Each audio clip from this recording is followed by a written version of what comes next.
Okay, welcome to the channel, all about the blues harmonica. So if you haven't already, thumbs up and subscribe. Short video today, just talk about a little technique.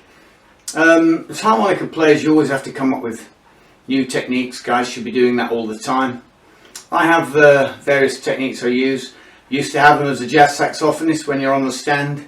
I used to do one with my tenor sax where I could make like a horse coming up, and I used to pull it right up, particularly in blues gigs. I used to do it.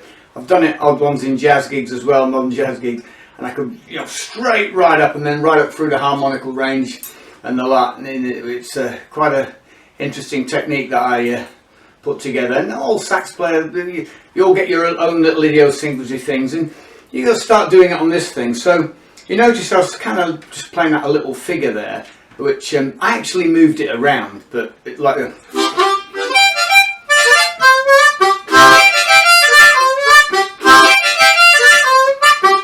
hear that little figure? That's sixth blow nearly jammed up on me there. Okay, and then I've sort of changed, and then I think it went.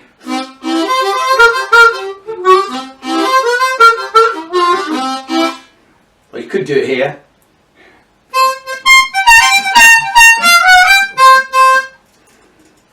Maybe probably better here. Okay, and then you could change key again.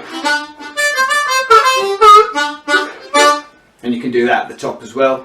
Do it in fourth position, fifth position. You should really, if you're taking a figure, work it up so you'll be playing through blues in third and second position, but also first, 12th, fourth and fifth, and all as many as you can. Really, that's what I tend to do with my students, get them to work around it, because it's kind of really crucial, that, because it gives you good musicianship for other things, particularly using scales and chords. Some blues players don't come to it that way. I mean, the great guitar player Albert King, I don't think he learnt scales and chords. He's kind of by when it works great for him, but it's just it's how you come to music, isn't it? Okay, so what I'm doing, I was doing this, all right. Can't remember what harp I did it on. Obviously I've picked a C up here, that's probably why I thought 6 was jamming up. I was probably telling myself I was still on an A harp.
Sixth blow was trapping up there, but no.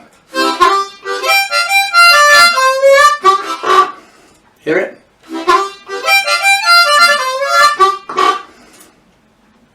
So I'm just doing I can't actually sort of do it when I'm just making my tongue flutter on a draw.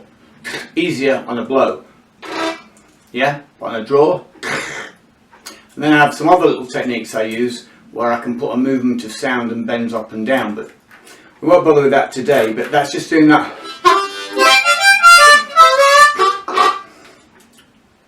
And when you're going on a band, when you're on the bandstand with going through a lot of huge equipment, it can come in extremely useful, just that little technique.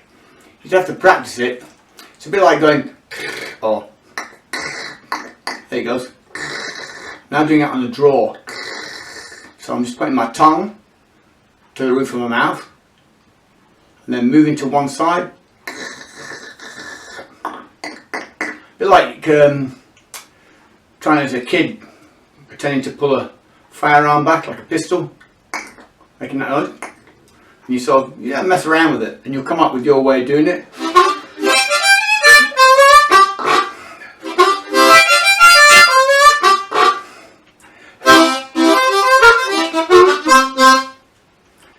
But as you move through the harps, this one was blocking up as well. Works good on low harps, you see.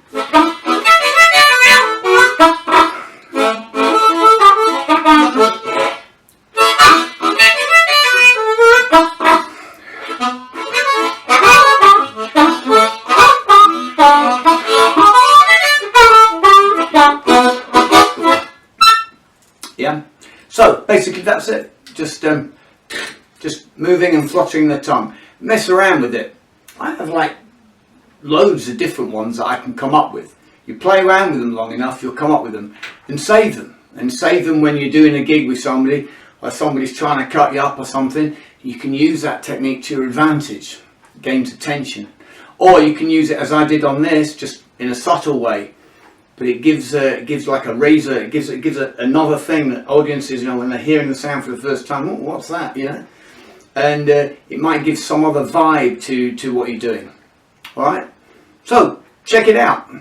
There's no real way or rule of doing it. You just mess around with it until you come up with something, hopefully something new, because that's what we're all into.